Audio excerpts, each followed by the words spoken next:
Whatever you can do or dream you can do, begin it. Boldness has greatness, power, and magic in it. I love this quote. I read it in a book when I was like 20 maybe, and it was a book about marketing, super boring, but this quote just spoke to me about how important it is to just start something if you want to. So this video is going to be all about how you can do hard things and the fact that change is good. I wanted to talk about this because I come across it with my clients often, where they struggle to think that they are going to be able to do the hard thing. They're going to struggle to lose the weight. They're going to struggle to fast because they get hangry, or they have low iron and they think that's going to stop them, or they don't know how to move their body. They think they can't because they have a chronic illness, and so it's not accessible to them in their minds, not so much in their bodies. And a million other things in life where friends maybe have wanted to make important changes, end relationships or start new ones, move to new places. There are so many situations where change becomes the obstacle, and our minds do this thing where they create a million reasons why we shouldn't do it, because they're trying to protect us. Our brains believe that because change is difficult, that we shouldn't do it. And they'll find a million ways to convince you not to. So you know the feeling, right? When you think that you're gonna exercise every day, or you start a new diet, or you have a new habit that you want to introduce, and you start off really positive and really motivated, and then day 3 hits and it's like, oh, I actually don't really fancy doing that, or, I kind of want to eat something different, or whatever it might be. And your brain finds all these reasons to support giving up and not making the change. And so it's understanding that that is there to protect you, and knowing that it's your decision to listen or to change the mindset is empowering, because it reminds you that you can do the hard thing. You just have to make the decision to do it. I've kind of always believed, I don't know why, I don't know where it comes from, but that I can do whatever I want to do. I can achieve whatever I want to do. That sounds really cocky, but what I mean is I felt from a young age that the world was my oyster. I wasn't scared to travel, to go out on my own, to try new things. I was super excited about those things, and I'm glad that I had that. I don't know if it's innate or if it was gifted to me by my nurturing, but either way, it set me up for lots of really cool experiences. And it meant that as I did hard things and threw myself in, I realized I could do them, and I allowed myself to try even harder things. And there's this guy I follow, a couple actually, called Cara and Nate. You've probably heard of them because they're massive on YouTube. They're travelers, and I like watching their travel videos because I love seeing new places. But Nate particularly, the guy, is all about pushing himself, and he's really into these difficult personal challenges. And something that he explains is this expansion of your comfort zone. So if you imagine your comfort zone as a circle, and all of the things inside it are things that you're happy doing, and they don't expand your horizons, and they're not difficult for you. Well, if you go just slightly out of your comfort zone and push yourself a little bit, so you run a little bit further, you fast a little bit longer, you meditate for a little bit more time, then you can slowly expand that circle. That's his idea. Whereas if you try to jump from your comfort zone to climbing Mount Everest, which is, for example, way out of my comfort zone, then you're setting yourself up to fail. You're more likely to succeed if you slowly expand that circle. And I love that idea. I think that I have done that over my life without thinking about it in those terms. So I'm grateful to him. I will put a snippet of him explaining it actually now, if I can find one. Theory about life that I've been trying to put into words as I've been walking. And that's it. The circumference of your comfort zone is determined by the sum of your life experiences. And the more your comfort zone grows, the more experiences that allows you to have. And I think you can only experience things that are so far outside of your comfort zone. For instance, right now, climbing Mount Everest is way too far outside of my comfort zone. I've never done anything like that before. So the idea of me going and doing that right now is kind of completely crazy. But each time you force yourself to go a little bit further outside of your comfort zone and you tackle a new experience, your comfort zone grows a little bit. For example, we've hiked to 14 before. So what we're doing right now from that perspective is within our comfort zone. We've also hiked Everest Base Camp, which is at a higher elevation than the summit of this mountain. So from an elevation standpoint, this is within inside our comfort zone. And as far as hiking 5,000 total feet in a day, we've done 29,000 in 28 hours. So once again, we know we can handle that. What's outside of our comfort zone today is the weather. We've never spent 8+ hours outside and below freezing temperatures. So once we successfully summit Elbert today, in these temperatures, our comfort zone will grow a little bit more. And as your comfort zone expands, that opens you up to new experiences that at one time you may have never thought was possible. Like climbing Mount Everest. That's an unrealistic possibility for us right now. However, as we continue to do more and more things that prove to ourselves that we're capable of more than we thought, at some point, our comfort zone is going to be butting right up against that little dot that is climbing Mount Everest. And if we want to do it, that will be a realistic possibility. I think life is just a sum of all the experiences that you have, and the experiences that are slightly outside of your comfort zone just seem to be a little richer. So when I was in my early 20s, I was already working in a quite senior role in the corporate world, and I had to start standing up in front of lots of people and speaking. And I was training people. That's what I used to do. I used to learn the training programs and then train people on how to do them better in media and advertising. And I felt a little bit out of my depth. Honestly, I had imposter syndrome when I was in that role, but I would practice and practice and practice so that I felt confident with what I was actually going to say. And then, oh my goodness, I was so nervous. I would feel like I needed to go to the toilet 10 times and my stomach was doing somersaults. I thought like I was going to be sick. I was cold sweating, like all of the physical symptoms. I felt super panicked, but I'd just get up there and adrenaline would kick in and I'd say what I needed to say and I'd train who I needed to train and whatever. And I would always get these comments of people being like, oh, you seem so confident. Oh, you have great stage presence. Oh, I really like the way you spoke. You're so comfortable. And I used to think, I don't know how I'm coming across like this when inside I've got all of this going on. But I think I was pushing myself to do something that was a little bit outside of my comfort zone. And the more I did it, of course, the more I did feel comfortable. I was still scared, but I knew it was going to be okay because the time before I'd done it and it was okay. Another time that I have found that doing hard things pays off is I have moved countries. We moved countries with my family 3 times in 6 years, which isn't much for some people, but it's much more than others do in their lifetime. So we moved from the UK to Malta and I had my first child there.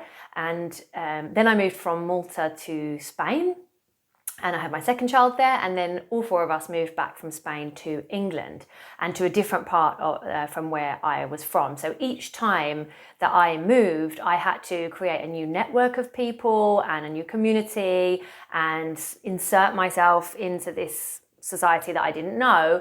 And aside from languages and cultural differences and things like that, it's a really hard thing to do. And I think the older you get, the harder it gets because the more used to doing things the way you like to do them you are. That doesn't mean you can't do it. That doesn't mean it's out of your reach. It just means it feels a little bit harder and your brain is going to work harder to put you off that idea. So your brain is going to tell you that you can't do it much more than it would have done when you were younger and maybe free of some inhibitions and free of some of the fears and anxieties you might have now. And the reason I was able to do that was, yes, because I had this innate feeling that I can do things, but also because I have done hard things over the course of my life. And every time I've done them, I've expanded myself out of my comfort zone, so much so that I know that whatever it is that I need to face, even climbing Mount Everest, if I wanted to set myself that challenge, I would find a way to expand my comfort zone until I got there. I obviously wouldn't go and do it next month because I wouldn't be ready for it, but I'd give myself time. So if you have this idea where you want to move to a new country or you want to do something that feels big and out of your reach, do something small.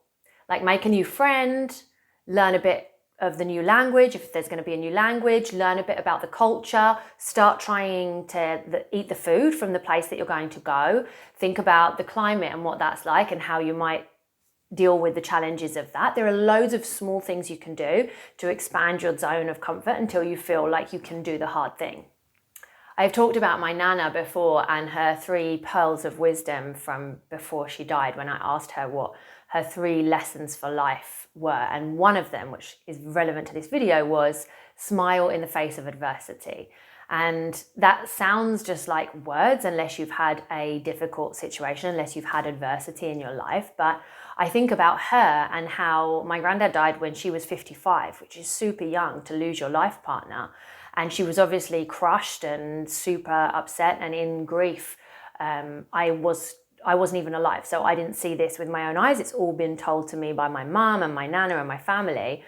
But Nana told me that one day she just decided that enough was enough, that wallowing and crying and grief was done. And although she was never going to not be sad to have lost my granddad, she decided that life needed to be lived. And that's what she did. She smiled in the face of that difficulty and she threw herself into this massive change where she had to be an individual living her life rather than part of a couple. So she made new friends, she found new clubs, she did new things. And I just think that is an incredible example of how change can be good. Obviously, losing my granddad wasn't a good thing, but it opened up the door for my Nana to really get to know herself and learn so many things about what she wanted from life and who she was and what she enjoyed doing that maybe she wouldn't have done if she had remained in a couple for many more years. So I guess it's about flipping perception on its head and seeing difficult situations as opportunities for new things. If you're a parent, you know that is one of the hardest things that you've ever done. Having the baby, if you're the woman, was one of the hardest things you ever did. And being a good parent is 100% one of the most difficult jobs on this planet. And we have to do that every day. But that didn't stop you, did it? You did it and you're doing it every single day, pushing yourself out of that comfort zone every single day with the things that you learn. This is all relevant to your health as well. So if you want to lose weight, if you want to improve the symptoms of any chronic condition that you're struggling with, if you don't want to have PMS anymore, if you want to have less fatigue, if you want to just feel better, then the decision and the power to do that is yours. All you have to do is start. Start today. Just do a tiny thing. Small ripples lead to big waves. So all you have to do is spend 1 minute doing one thing that's going to improve your health. If your objective is losing weight and you want to get there by changing what you eat, then make one small change today. Have 1 less biscuit today, or eat 1 nutritional food today. That's all you need to do. Tomorrow do the same. The next day do the same. You'll watch how these compound into bigger changes as you make them. If fasting is your way there, but you're scared of fasting, just try 1 extra hour before breakfast today, maybe even half an hour, or have dinner half an hour earlier and don't snack afterwards so that you can fast through to the morning. With teeny tiny changes, you'll find that your comfort zone gently expands out until you get to the longer fast that you want to achieve, or until you're eating all of the stuff that you're dreaming of eating, not even thinking about the sugary rubbish anymore. If you want to feel less fatigue or feel more energy, then just choose one thing today. On my channel, I talk about loads of different things that could help you to do that. You could start grounding today. You could get your feet on the ground for a minute, just a minute. Or you could do some deep breathing exercises for just a minute. You could meditate. You could journal. For journaling, all you need to do is start with 1 word. 1 word each day. Write it down, how you felt that day. And you'll notice that after a few days, you want to write a little bit more. And that writing and that journaling will help you to release and express and process. And that will have a knock-on effect on your mental health and your physical health. The other thing worth mentioning here is that sometimes when you change, even small changes can trigger people around you.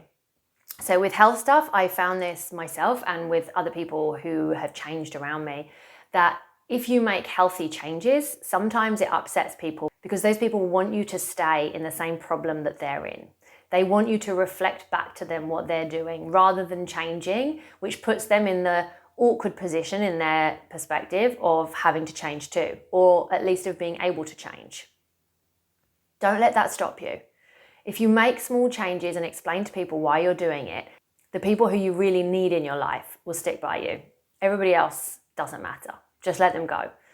Haters are going to hate. There's always negativity, no matter what you do. And you just have to block that out and do what's right for you. A big one with this is drinking. So I've pretty much stopped drinking. I was definitely a binge drinker when I was a teenager, and in my 20s, I went out partying loads, just the classic story, vodka, Red Bull all the time, which now I just think, oh my goodness, so bad for your heart and everything in your body. And the more I've learned about how poisonous alcohol is, the more I have just moved away from it. So I don't call myself teetotal. I don't think I ever had a drinking problem, but I've really stepped away from it. And it's amazing how much, especially in British culture, stepping away from alcohol triggers other people, triggers people to question why you're doing it. It provokes banter about why you might be doing it, and immediately people think that you might be pregnant, or people will think that you're a letdown because you're not joining in with the drink. Well, actually that's just a reflection on them wanting you to keep them company in their problem. And it doesn't bother me. I'm not bothered about that. So I try to explain to people why it is. If they want to understand, great. If they don't, that's their problem. And at the end of the day, everybody needs to make their own decisions about what's right for them. So it doesn't really matter what everybody else thinks. It matters what you think and what you're doing about your life. So all of this to say, I don't know if I've been a little bit disjointed because I have lots of thoughts on these subjects, but my message to you is that change is good. Don't be scared of change, and that you can do hard things. No matter what it is that you want to achieve, no matter what it is that you want to do, you can achieve it. You just have to make small steps and step slowly outside of your comfort zone, and you'll get there. Okay, that's it for today. I hope it helps, and I'll see you in another video.